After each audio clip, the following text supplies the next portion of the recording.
Good morning, everyone. I'm Hugh Taggart, Edelman's Global Chair of Crisis and UK CEO. Welcome, and thank you for spending time with us today to talk about the other pandemic that is sweeping the globe, a much less discussed and often misunderstood disease, but one that is running just as rampant as its health equivalent. As today's title suggests, we are going to get into the science of disinformation, because only by understanding the motives of the actors behind it and the behaviours of the audience's impact by it can we begin to control the spread and mitigate its threat. To talk us through this, we've gathered a panel with serious intellectual oomph to share their views on why we are now all exposed to disinformation, the risks that it poses, and how business can practically thwart its danger today. Before we get to that assembled quartet, a few words from me on why it matters to Edelman, our clients, and everyone in our industry. As many of you will know, every year, Edelman conducts a body of research to evaluate the state of trust in the world. Over the course of the 2 decades that we have studied trust, it has unearthed any number of megatrends that have informed the way that we advise our clients and the roles that their brands play in the world today. In 2018, we titled our report "The Battle for Truth," after data revealed a deep concern about the rise of fake news and disinformation. Since then, disinformation has grown exponentially. As its weapons now reach economies of scale, additional bad actors are flooding in to inflict financial and reputational harm on markets, industries, and organizations for personal gain. So bad is the current state that in this year's Trust Barometer, we declared an infodemic. That is to say that we are now at a point of information bankruptcy, which is a lack of quality information to enable the public to make fact-based decisions. This infodemic is based on several key facts, all of which point to a state of emergency that needs addressing. Today, a false story reaches people 6 times faster than a factual story, making it absolutely critical that companies modernize their methods of combating it. 4 in 10 adults have poor information hygiene, meaning they don't verify the sources of their news and they don't check their sources before sharing it. The same 2021 trust data that I referred to earlier showed that more than 2 out of 3 executives at large companies worry about the weaponization of false information. And it's this weaponization of false information known as disinformation, not to be confused with misinformation, which is false or inaccurate information that is communicated regardless of an intention to deceive, that we will explore today. Conspiracy theories and disinformation are not new, of course, but what is new is how quickly disinformation can spread with the use of social networks, internet news sites, and digital channels. And what we know is that disinformation is hidden. It often, but not always, arises in obscure corners of the web, and traditional monitoring tools just don't stand a chance of preventing it or detecting it. Disinformation is also fast. These trends spread virally and can overtake a business like a tidal wave. And by the time teams have drafted their talking points, they've already lost. And disinformation is augmented. Bots, algorithmic manipulation, and fake media are now the tools of the trade. And winning in this domain and combating disinformation requires proper technical expertise. In the last year alone, we have seen the threat of disinformation and how it poses, or what it poses on economies, election integrity, reputation, and public health, and safety and trust in our institutions. Now, that all sounds terrible, but it won't happen to me or my business, I hear you say. However, I would urge caution. We are increasingly seeing disinformation attacks against industries, healthcare, telecoms, financial services, for example, companies and the executives overseeing them. In some instances, we've already seen this adversely affect the company's share price, destroy a brand's loyal customer base, and even threaten the safety of some executives and their families. For business now, it's a clear call to take the lead, not simply to protect their own reputations, but to steward and uphold an increasingly threatened information environment. As communications leaders, as many of you will be, the battle against dis and misinformation is now right at our doorstep. The evolution of media manipulation and disinformation online has required for us to completely rethink the traditional communications playbook. So on that gloomy but rather urgent note, I want to introduce our brilliant panel who will help us to crack this code. From left to right, Sander van der Linden, welcome. Professor of Social Psychology and Society at the University of Cambridge, whose innovative research and thought leadership on the psychology of judgment, decision-making, fake news, and disinformation has been widely published and acclaimed. Simon Patterson, Executive Director of Intelligence Business Storyful, who brings a wealth of experience in the development of and mitigation of strategic influence campaigns in contested environments, notably through his experience leading messaging campaigns to combat extremism with the British Army.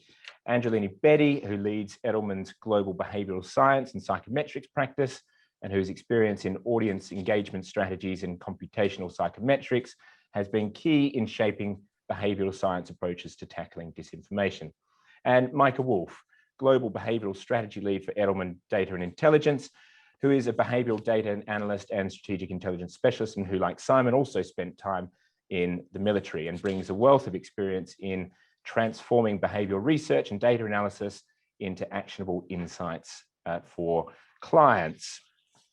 Right, enough from me. I did tell you that we had an impressive panel with me today. So Sandra, I'm going to come to you first. What's changed over the last few years? What's really fueling the rise in disinformation?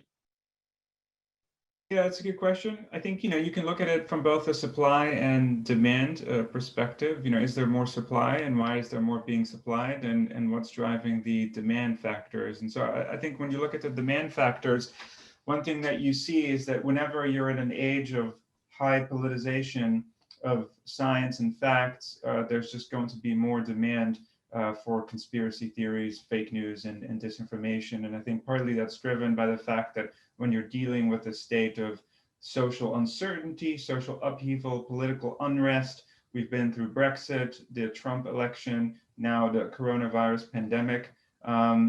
You see this over and over again throughout history.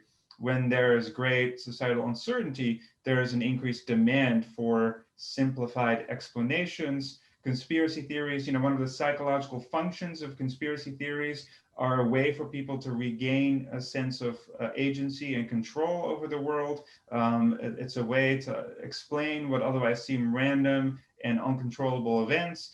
So there's a psychological need, I think, for stories that are not necessarily rooted in fact, but either give people psychological comfort about the state of the world or play into the political beliefs that people have. And normally what you see is that people are quite, or relatively discerning in their information consumption patterns, but when you're in a politicized climate, people are much more likely to be affected by biases that lead people to search for, select, and pay attention more to information that aligns with their particular view of the world.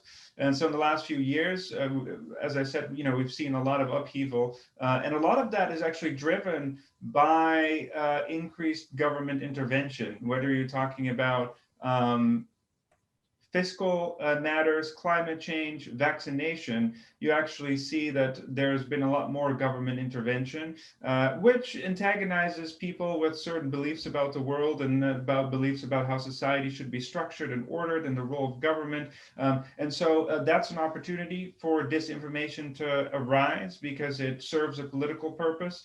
Other corners of the internet, you see people who are anti-vax being activated now in the coronavirus pandemic, because they already had a whole machinery of anti-vaccination content that can now be deployed for a new purpose, which is disinformation about the coronavirus vaccine. You see some of the people who are active in the climate change denial industry now active in the coronavirus pandemic because they use the same techniques and tools. And then, of course, we get to the supply side, who's producing all of this. And I think there's a variety of different actors that are producing it. Some of it is relatively benign in that, people are sharing misinformation without being aware of it, which is one type of behavior that we're seeing. And that, of course, is enabled by social media, and much more so now in the past because more and more people are getting their news from social media. And we've all heard about echo chambers and filter bubbles, but I think the more important thing about echo chambers and filter bubbles is that they actually affect the flow of information. So the fact that people, select their news consumption in a way that's then tailored based on their digital footprint. So, you click on stuff, you click on news stories, on posts, on likes, Facebook and other social media platforms record this, and then it feeds into the algorithm that then subsequently recommends similar stories to you. And you see the same on YouTube. So it's called the YouTube rabbit hole. What that does is it not only polarizes people because you get segregated communities because people are sort of trapped in their own echo chamber. The other thing it does is that it interrupts the flow of information. So when you send out a fact check or a debunk or a factual story, it doesn't actually penetrate beyond the echo chamber because the way that information is propagated is selectively biased towards like-minded others. So your fact check is never reaching the audiences who it's supposed to reach, or at least at a much slower rate. And the same goes for debunking. So I think that's been a problem with how social media has interrupted the flow of information, aside from the recommendation engines and the role of these companies more generally. You mentioned the spread of information. Of course, that's been rapidly increasing on social media as well. In fact, we're now kind of thinking about using the same viral terminology that you use for a virus, such as the R naught, for how information spreads and whether false information spreads faster on social media platforms than true information. And I think the dynamic has changed too. So if you put this in the context of companies, for example, I was at a meeting with the CEO of WhatsApp a few years ago, and they were very concerned about the fact that misinformation was spreading on WhatsApp because this was 2018, 2019, where viral stories started to go being spread on WhatsApp. And one of the stories was from a chocolate company called Cadbury Chocolate, and the hoax was that a man had infected batches of the chocolate with HIV, infected blood. And this went viral, which of course poses a huge reputational and financial risk to the company because people were now concerned that all of their chocolate was HIV infected. Now you can't actually get HIV from, even if it was true, from eating the chocolate. It later evolved into Ebola and other sort of hoaxes, but there's been a lot of disinformation about food that has actually spread on WhatsApp. Of course, there are different motives that people have for spreading disinformation. Like there could be financial, it could be political. But I think the role of social media is amplifying this issue. I wouldn't say that social media is the root cause of it because people have had these intentions before social media, but I think they're enabling the spread at a rate that's never been done before. If you take the WhatsApp example, people belong to different WhatsApp groups, but the number of people in those groups and the number of people you can forward it to is huge. So within a matter of seconds, you're able to spread that message about in this case, they said the BBC said it to make it look credible. It can spread from your group to 1 million people in a matter of clicks. And of course, the solutions that are being thought of, including WhatsApp, was to limit the amount that you can forward, which is a technological solution, which may work a little bit in the short term, but people are going to find ways around it because we're not addressing the fundamental psychology of why people believe it and why they spread it. And I think that's sort of an interesting thing that we need to think about. Yeah. Sandra, I'm going to come back to you later to talk about debunking a little bit, but I'm going to come to Simon now. Simon, Sandra was talking about government intervention. I think previously a lot of us thought that this was just the domain of state actors, but this is now very much in the domain of businesses and corporates. What's changed and what's brought it into the corporate world? Well, I think, touching on some of the areas that Sandra highlighted there, there has been a change in technology. The internet, social media is now pervasive in all that we do, whether it's through transactions, relationships, or just socializing. And obviously that's being compounded with the recent COVID restrictions and lockdowns we've had in place. There's also spreading of information of how to do this better. How to conduct successful or good disinformation campaigns. And I personally attribute some of that to some fine work done by the US Senate Select Committee for Intelligence, who actually did a wonderful workup on the Internet Research Agency's electoral interference in 2016. If you haven't read the paper, it basically reads like a DIY guide as to how to conduct a disinformation campaign. So it's not just the technology, it's that the level of sophistication, the tools, the techniques, the procedures are now out there and are actually quite commonplace. You're also seeing it being taken on by prominent activist groups. You know, a lot of the tactics and strategies I'm seeing online are actually not too dissimilar to that I faced against ISIS when looking at combating violent extremism. I'm not saying the messaging is the same, certainly not, but certainly the mechanisms and the way in which they conduct themselves to attempt to create some sort of output, some sort of influence is also very prevalent. We've also got slightly our politicians to blame for this, because we saw a lot of these tactics actually being used in domestic politics over the last few years. So it's sort of normalized it in a certain degree. It's given it some credibility, it's given it some credence. And I think what we've seen is effectively these disinformation campaigns, which have always been present, you know, generally using media, generally using law.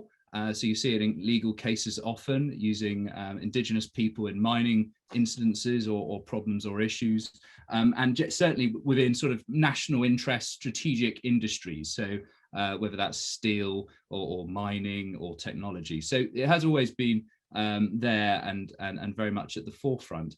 Well, what has changed? Well, I think there's a recognition here that there's an opportunity for some. I was astounded by a recent BuzzFeed investigative piece that actually said from 2018 to 2019, we saw a 10 times increase of dark PR. So actual agencies for hire who'll go across and actually start conducting disinformation or information operations at the behest of a client. So there's a commercial element to this. There's a financial imperative that is actually driving many people towards supplying this service, where ordinarily they would have provided just extra clicks or likes or extra followers for an account. You're not finding these being used in a harmful, malign manner to give the impression of a grassroots support against a company, against a bit of legislation or regulation on the behest of a company. And we've even seen some large names implicated in this, such as FTI Consulting, you know, in a recent media splash that we saw with accusations of astroturfing. So it is something which I think is here. It's generally conducted by groups, I would say, which is important when we're starting to talk about a behavioural approach of tackling this. But to Sandra's point as well, there are these sort of lone wolf instances which definitely cause a lot of incidents and strife and reputational damage to a business. But I'm sure we'll get in this to a little bit later, but it's about prioritization. You can't boil the ocean when it comes to everything you deem as false or misrepresentative of you as a business, as a brand, as to your operations. So it's important to take a really considered view as to what is actually materially impactful to you and yours. Thanks, Simon.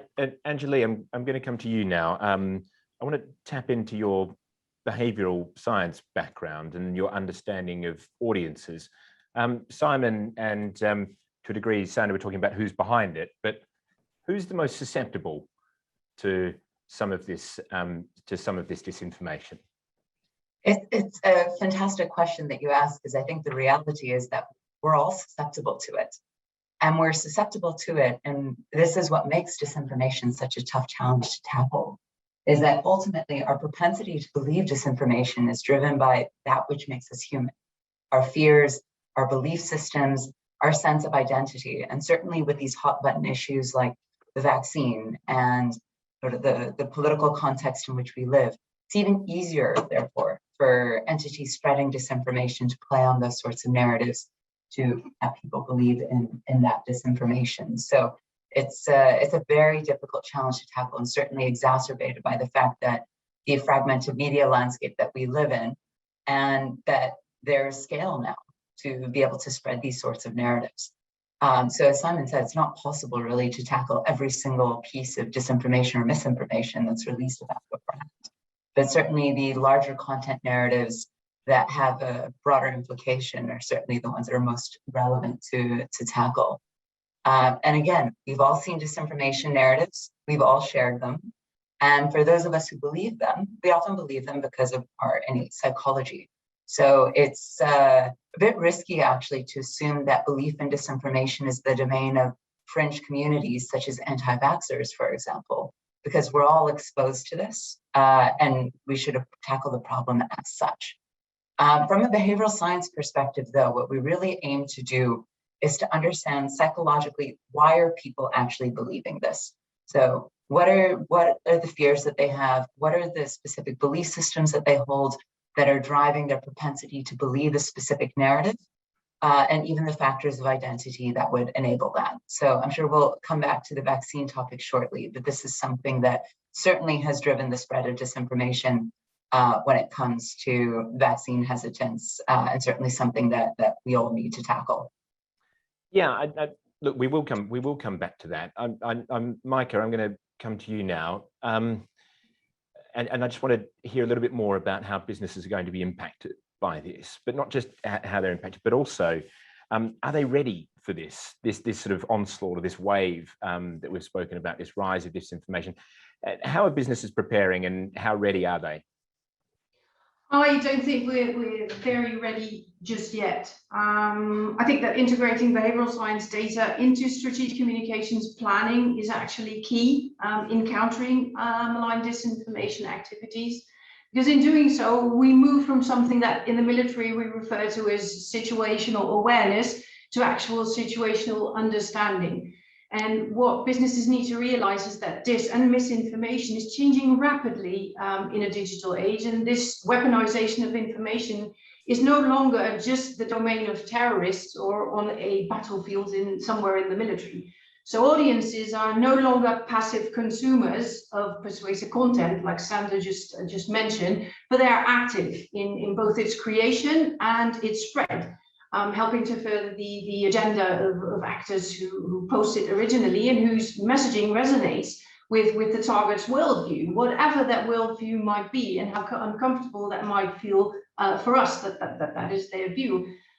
So that also means that this form of risk goes beyond a communications risk only. It is in fact a reputational risk, but also an operational and thus potentially high financial risk for businesses.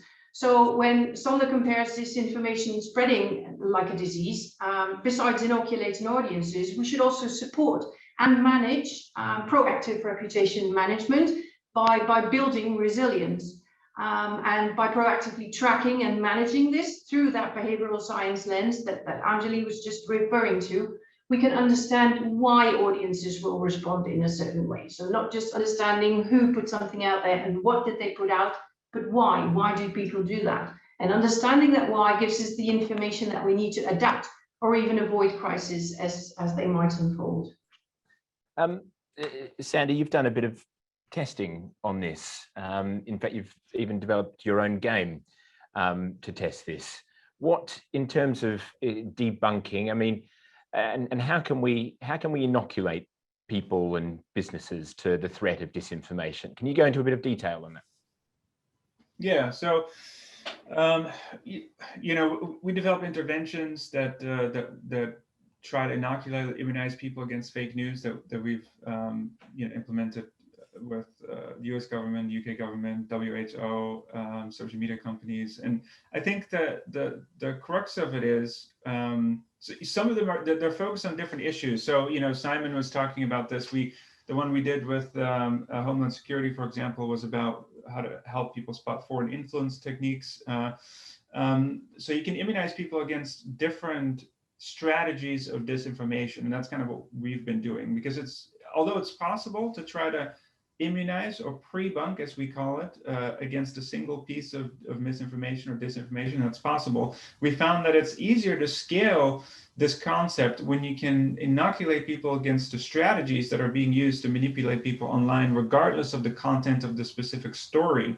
This is also useful because it allows especially social media companies, but governments and other actors, to take an approach where they don't necessarily have to tell people what's fact and what's fiction, but they can simply alert people to the manipulation techniques that people can then recognize in a specific story. And so it's easier to implement that way. So the basic process follows the vaccination analogy really closely, that you inject people preemptively with a weakened dose of the misinformation virus, in this case, for example, the techniques that are being used to deceive people, and you allow people through that process, through that preemptive injection, to build up cognitive intellectual antibodies so that they become more immune, so that when they're actually exposed, when they're actually attacked with a piece of misinformation, they've gained some immunity. And this idea of what we call inoculation or pre-bunking works a lot better, because when you look at the psychology of fact-checking and debunking, what you see is that there's a challenge here, that once people have been exposed to a falsehood, once they've already come across something that's incorrect, it's very difficult to correct. And this is what we call the continued influence of misinformation. So once you receive a false piece of information, it settles in your memory, it makes connections with other things you know, finds a home, it settles in there. The longer it sits, the worse it is. So for example, if you remember the vaccine autism controversy in the UK a long time ago, that went uncorrected for years, and that's why it caused so much harm, because it's so much more difficult to correct the longer the quote-unquote misinformation virus sits. So it's important to think about the incubation period of disinformation and how it affects people. So I'm not saying that fact-checking and debunking is not useful. I mean, the whole purpose for me of fact-checking is actually an incentive mechanism. If politicians know that somebody's out there checking them, that sends an incentive on its own, even though it's not necessarily fully effective. Because what you see is that people recognize the fact check, they acknowledge the correction or the debunk, but then when you test them, they continue to retrieve false details from memory about the misinformation that they've heard and use it in their reasoning and in their judgments. And in order to get around that process, and also in order to get around being forced to use the rhetorical frame of the disinformation, because when you debunk something, you have to then first explain to people what was wrong, what's the disinformation, what was the false story, and then you have to debunk it. So being forced into the frame of the agent who's spreading the misinformation. The idea of pre-bunking is fully proactive. And so you preemptively inject people with a microdose of what it is that you're trying to immunize people against. So strong enough to trigger people's attention and their motivation to counter-argue it, but not so strong to actually dupe people, right? So it has to be a severely weakened dose. And the way we've done that is through fun educational games, whether it's animated videos or interventions, because we know science can get boring for people. And so we've teamed up with, corporations, governments, and international organizations to try to implement this at scale. So on COVID, we've done Go Viral with the UK government, the WHO, and the UN, which immunizes people against 3 of the techniques that are used to spread COVID disinformation. Fake experts, so huge in herbal alternative medicine industry at the moment, peddling false information about cures to try to dupe people to gain money off of fake cures, conspiracy theories, and fear mongering about the virus and other matters. And what we do is, in a simulated social media environment, we expose people to weakened doses of these strategies. So people step into the shoes of the disinformation producer essentially and learn about these tactics so to become more immune to them. I kind of, the analogies with the magic trick. The first time you're exposed to a trick, you might be duped because you don't know how it works. And then there's 2 ways to fix that. One, I can give you a blueprint of the trick, kind of a fact check of how it works. Or I could let you step into the shoes of a magician for a minute and figure out the trick on your own so that you're not duped by it the second time around. And that's really the gist, I think, of the proactive approach. And Anjali, these psychological levers and these methods that Sander's talking about, how do you then apply that to a client or to a business who might be on the receiving end of disinformation? How do you sort of use your understanding of those psychological levers to address it? So we use that to actually build strategic interventions that power then a communication strategy that builds resilience for that particular brand. And you can't do that without that understanding of the why. So when we talk about psychological levers, I think let's ground it in something a little bit more concrete, because the field is quite vast. So we're looking at things like people's personality, their values, their risk propensity, their desire for autonomy, independence, their social affiliation, how they interact in social groups, their sense of identity, their belief systems, all of which enable us to understand specifically what is the reasons behind the why. And to do that, we use a range of very complex natural language processing and computational psycholinguistic approaches to extract those features and then understand what's driving these belief systems at scale. So then in, let's say, the case of Leo Grosset's, which some of you might be familiar with since it broke in international media yesterday, where Leo Grosset's, who's a French influencer who was contacted by what has turned out to be a fake agency that claimed that they were based in the UK, but according to reports, looks like they're actually being sponsored by a certain state actor. The important thing is not necessarily that the state actor went to Leo Grosset. The issue is that for anyone who would see Leo Grosset's content, if he hadn't realized that he was being asked to spread disinformation, that they would believe it. And that's the focus area for us, is ensuring that we're building resilience into those communities so that way they don't believe it. And that innate psychological understanding for why they would believe that narrative is essential. This is a really big leap for businesses, though. This sort of goes way beyond the sort of traditional monitoring tools that many communications companies, agencies, and in-house teams have got. Simon, I know you act for a number of businesses, and this is fast becoming the domain of activists. How are you using technology, your understanding of intelligence, to thwart this for your clients? Good question, and I think to Anjali's point and well, the entire panel's point here, this isn't just the remit of communications or marketing professionals or the heads of those departments. This is a problem which needs to be embraced across the suite, the executive suite, because disinformation now has the sophistication, it has the reach, it has the impact to move markets, to damage your relationship with your clients and your competitors and your key stakeholders, and to turn the hand of legislators to change regulations and the way in which you operate either internal policies or the regulatory environment you now face.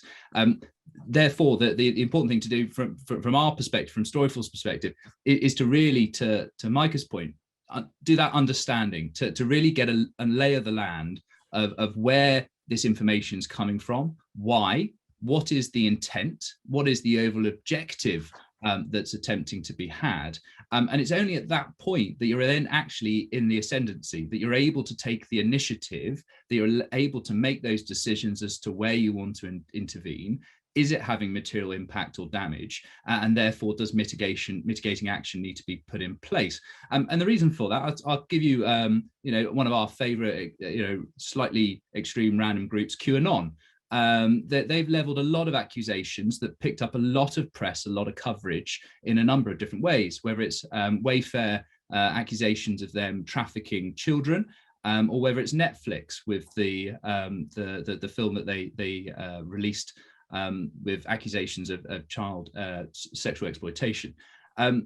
In both those instances, both companies bounced back, and actually there was very little impact on share price or user numbers when it comes to those two organizations. So although there might be a lot of noise, there might be a lot of intention to sow disinformation and to frustrate, the brand and marketing efforts of an organization. It's about taking it in perspective and recognizing that it was a wild lurch rather than a considered attack that was looking to do damage to your revenue streams, your relationship with clients, customers, or regulators. And so using sophisticated technology as we do, it's about understanding those narratives, where they're generating from, who's generating those, the tactics, techniques, and procedures of those groups, because dealing with groups is easier than dealing with individuals, because they have normative behaviors that they've assigned to, they've self-subscribed to a way of being online, which means that you can forward predict or scenario plan at least how they might react to a future campaign or an effort. And again, it comes back to that word which you've heard time and time again on this call, which is resilience.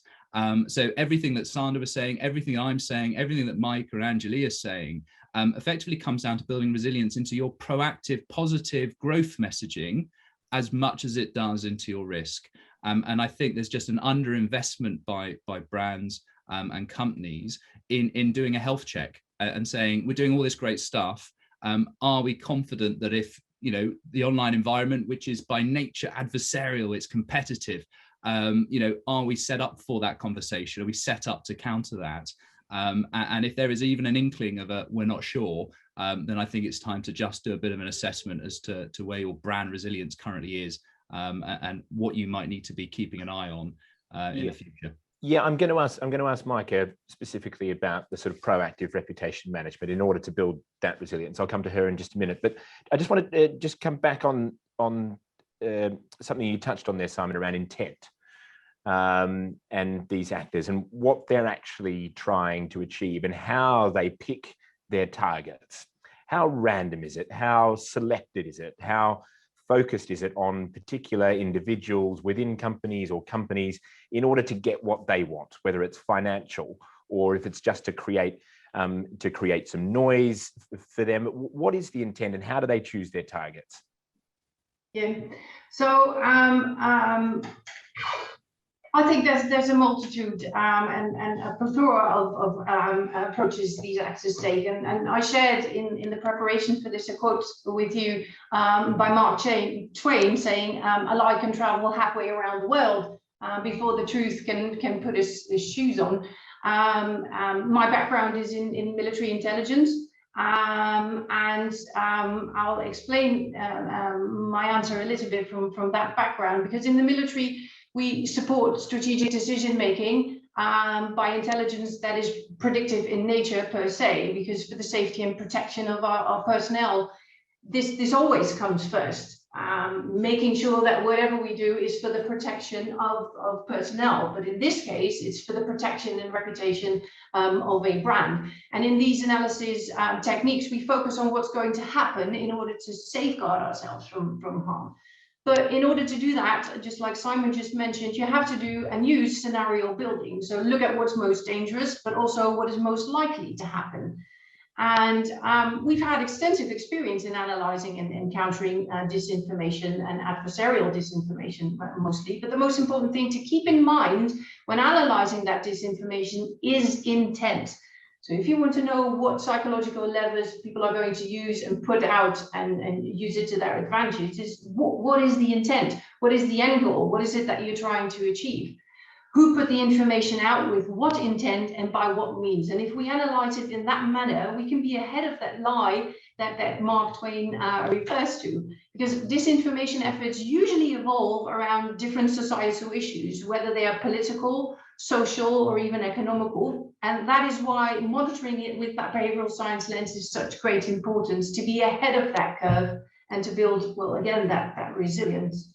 And Hugh, if I may just pick up on something Mike has said, and also again something that Sana says, I think for a lot of companies, it's kind of, well, it's not happened to me, or if it has happened to me, it hasn't had a huge impact. It's death by 1,000 cuts is what gets you, and so partly what Sana was saying, that it's about longevity of not closing something off, not actually sort of finishing that conversation in a way that's going to make it very hard to resurface. But it's then that consistency of the same issue or shades of the same problem manifesting time and time again, which then result in the actual significant damage that you typically find. And so understanding that intent allows you to get ahead.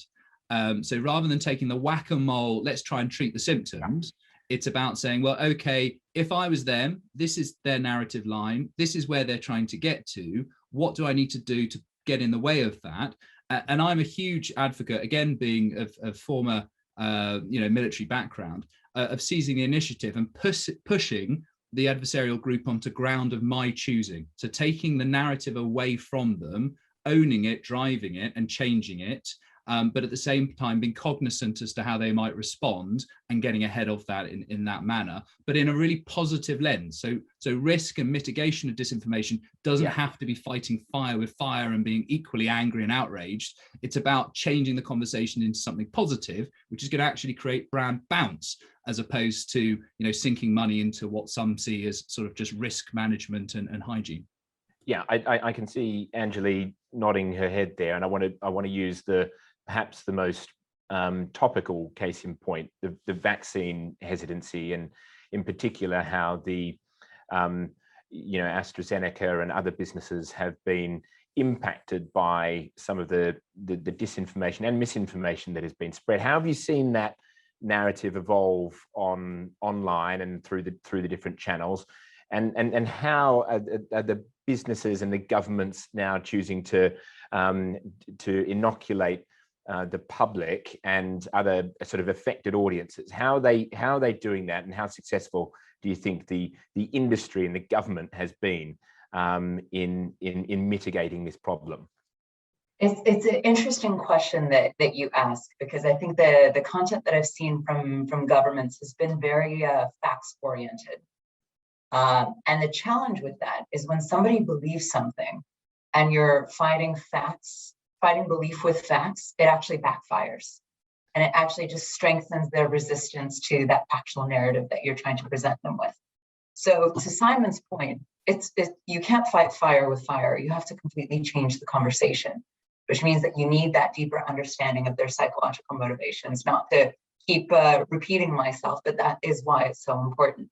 And to bring that to life, we actually did some work around understanding the psychological drivers of vaccine hesitance, which was recently published in the World Economic Forum, where we wanted to understand what is it psychologically that distinguishes people from those who are vaccine hesitant and therefore more susceptible to disinformation narratives versus those who are vaccine acceptance or even vaccine advocates. And it was really fascinating what we found, because one of the biggest drivers of fear towards the vaccine is actually a fear of infertility, and not necessarily from women, which is what the New York Times had published, but actually from men. And so we found a whole range of certain orientations as well. So orientations towards body, towards sexuality, towards friends and family. But we also found some psychological indicators that were quite interesting, such as higher levels of neuroticism, so meaning they're a bit more anxious, they don't really like uncertainty, but also just the emotional swings that we were seeing in these people was quite dramatic. Whereas for people that are vaccine acceptant, we actually saw very high levels of a desire for control, a desire for autonomy, more of a sense of discipline. And that certainly came across as well in the conversations that they were having around the factual nature and the factual narratives that governments were putting out. But what was interesting that we found was that one of the biggest drivers of sort of resistance towards anything vaccine oriented was that it wouldn't be their personal choice to take the vaccine, which I think is something very important for all companies to note as you're considering whether you actually make it mandatory for your employees to get vaccinated before returning to the office. That actually can result in people becoming a bit more vaccine hesitant and therefore more susceptible to disinformation narratives. So in all that, sort of the way that we've approached this is very much through that lens, but certainly in that fear of infertility that we saw surface. I mean, we can make jokes and sort of little snide remarks about that insight, but the reality is that sort of bodily functions that revolve around the creation of life are certainly factors of one's identity, and that's why it's such a strong narrative to play upon. Yeah. We've spoken about the role of social media companies in this, or the use of social media channels. I'm going to come to Simon in a moment on something around the dark web. But before I get to Simon, I want to come to Sander to just talk about legislation and the government's role, but also the role of the social media companies in preventing this. We're expecting EU legislation next year, which is going to put new requirements on platforms. Is that going to go far enough? And what is the role of the big tech and the big social media companies in preventing this or thwarting this as best they can?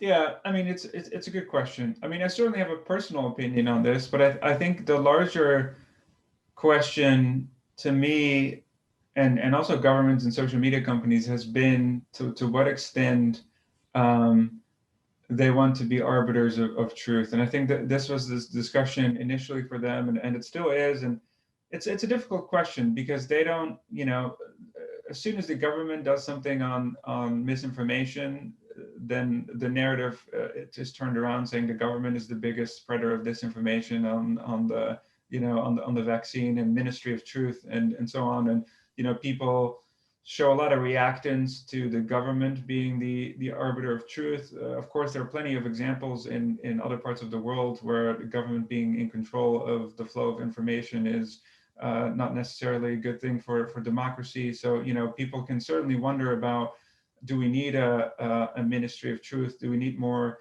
legislation from the government? Certainly the governments have been very hesitant about it. Social media companies have been very hesitant about it. But I think the sentiment is changing, which is something that's I think is quite interesting. So for us, I mean, what we've been doing is saying, we're not political scientists, we're not politicians, so we're trying to arm people, the public and other actors, with the best tools we have to empower them to make informed decisions, and giving people the opportunity to decide for themselves what's fact and what's fiction, now that they can uncover the techniques of manipulation. But certainly on a personal level, I think that social media companies should be held accountable for what happens on their platform. And I think the debate is here that initially they were saying, oh, it's not us, it's people, they make choices on the platform and so on. But if you allow micro-targeting on your platform, if you allow political advertising on your platform, if your business model revolves around engagement, which we know peaks around fake news and conspiracy theories and polarizing content, then I certainly think you have a responsibility to do something about it. We work with a lot of social media companies. They are doing something about it. So for example, we redesigned Facebook's climate myth page, and so it's a very conservative approach in the sense that they're now debunking myths about climate change, but I think it's a nice illustrative example, because pre-bunking is still, we're only starting the conversation about pre-bunking. And I think somebody said this before, when it comes to government social media companies doing anything around misinformation that isn't fact checking is really concerning and alarming to them, because it's such a sensitive issue. But the idea of administering a weekend dose to people is just, and so all they want to do is contract third-party fact checkers and outsource sort of responsibility. And I think it's changing. So we have this debunking page now, which means Facebook is actually taking a stance on what is a fact and what is not about climate change, which is revolutionary, I think, for some of the social media platforms. Twitter implemented a pre-bunking campaign during the presidential election. It actually, sent messages to all US users on Twitter saying you're going to hear fake news about the voting by mail is not effective. However, this is total nonsense. Here are the facts. So they preemptively vaccinated people on Twitter. So they're being forced to do more and more proactive approaches, which I think is good. They're taking a more firm stance. Mark Zuckerberg has said, I welcome legislation if it's the right type of legislation. Of course, what's the right type of legislation? We have a huge study coming out soon with millions and millions of data points on Facebook and Twitter. And the thing that we find that predicts virality on these platforms the most is derogatory content about the other group. So, whenever you're saying bad things about the other political group, that's the stuff that goes viral, whether it's fake news or just derogatory content. And so their platforms maximize engagement of often negative conversations. And I think that's a whole bigger incentive problem that legislation is going to have to solve, because people are not in a position to do anything about that. So yes, in the end, I do think we need stricter and stronger regulation. But what's the right type of legislation is that's not necessarily my area of expertise. But I will say that whatever legislation we're going to adopt, that's not necessarily the end solution. I think we also need to help people make better decisions, but at the same time, we also need to have some top-down control of actually what's happening here on these platforms and what is the role of government. And it would seem, logical that legislation applies to the regulated businesses or the mainstream businesses, but there is still a very active dark web, and there's a couple of questions that are coming in through the chat facility, asking if we can elaborate a little bit further on the role of the dark web. So Simon, one for you perhaps. How does disinformation travel from the dark web into public spaces and then become mainstream? Can you elaborate a little bit further on that? Yeah, and I think the conversation around that and the complexity has increased.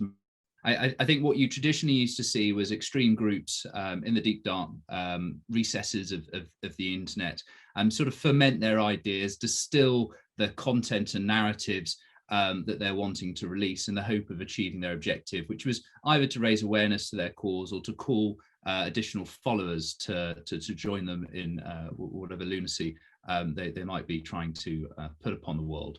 And so you used to see a lot of beta testing, a lot of A/B testing, not too dissimilar as you see with an Amazon or a Google from a marketing perspective, on these messages, on these memes, and that with an attempt to then release them into the more mainstream social platforms.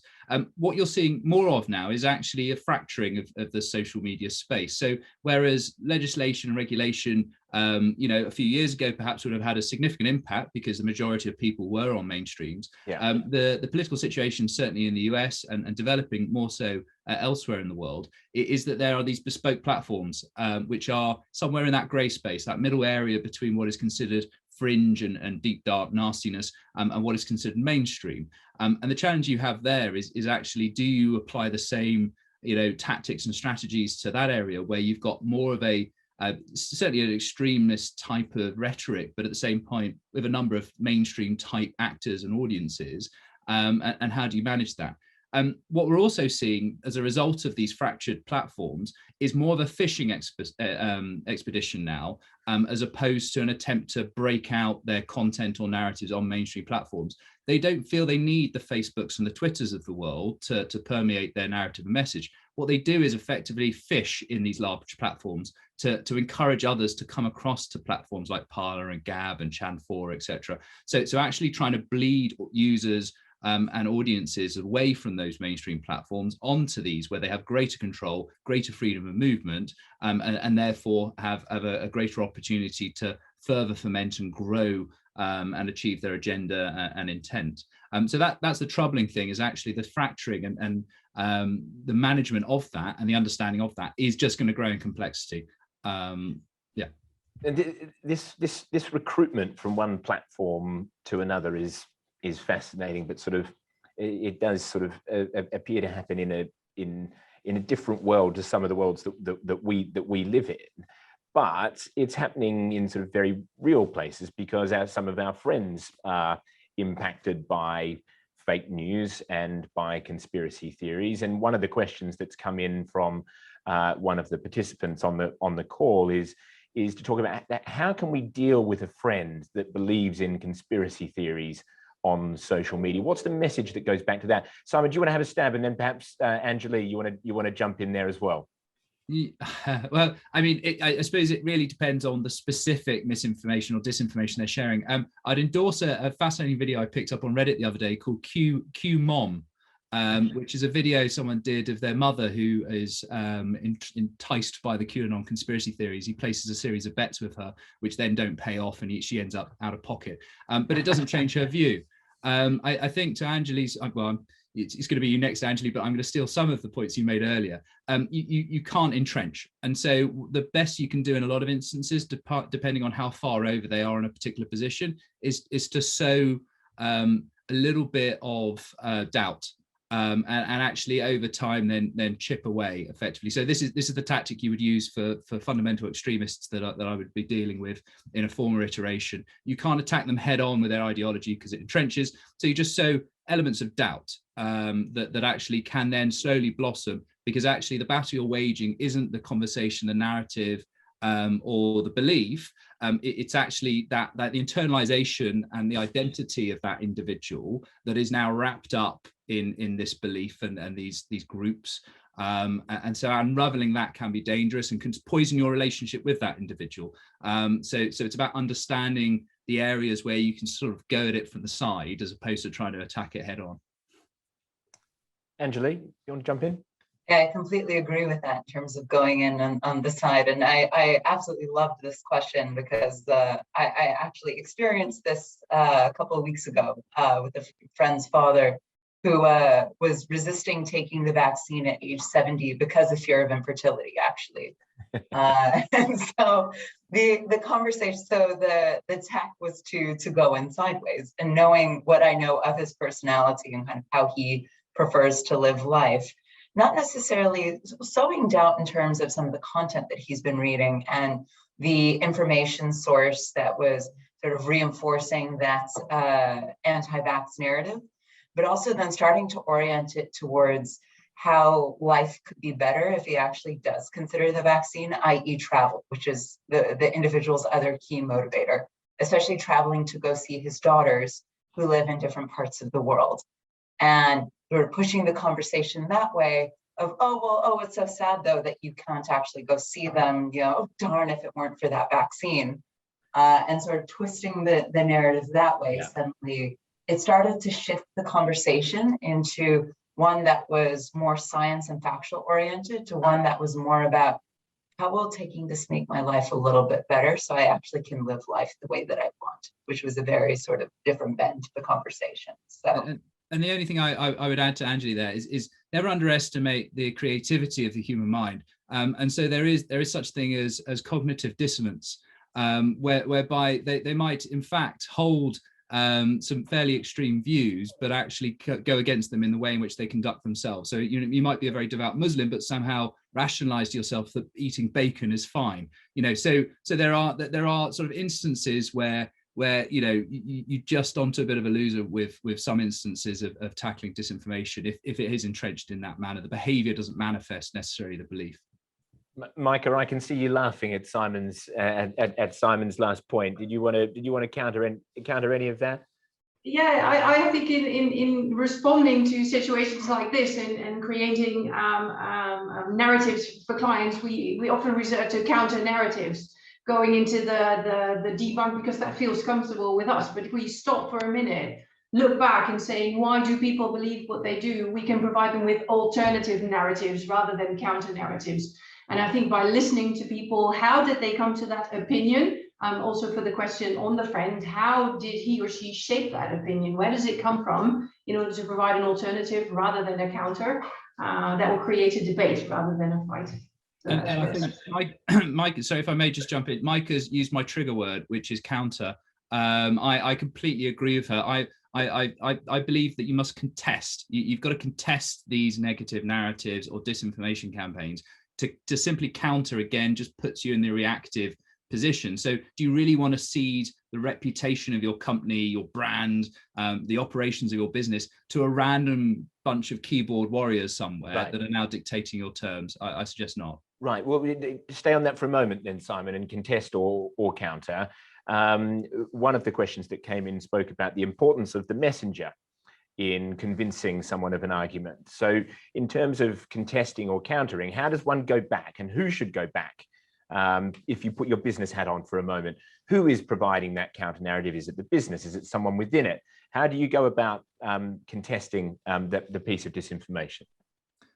Well, I would say it has to be multifaceted. I think what you always run into the risk of, there always needs to be a company voice, and depending on the materiality of the damage that's being done or the accusations that are being leveled, obviously they'll have their own crisis protocols to decide who is most sensible to put forward as a spokesperson, and that's important. But if you left it alone to that, well, you're met with, well, they would say that anyway type responses. So in the world in which we live, you will have your advocates, you will have audiences online that believe in your brand. You'll have key stakeholders across the business. It's about mobilizing them or amplifying or supporting them to also mirror or take a position which gives additional credibility and consistency. A lone voice in this situation, obviously, invariably gets drowned out or has accusations targeted directly at them.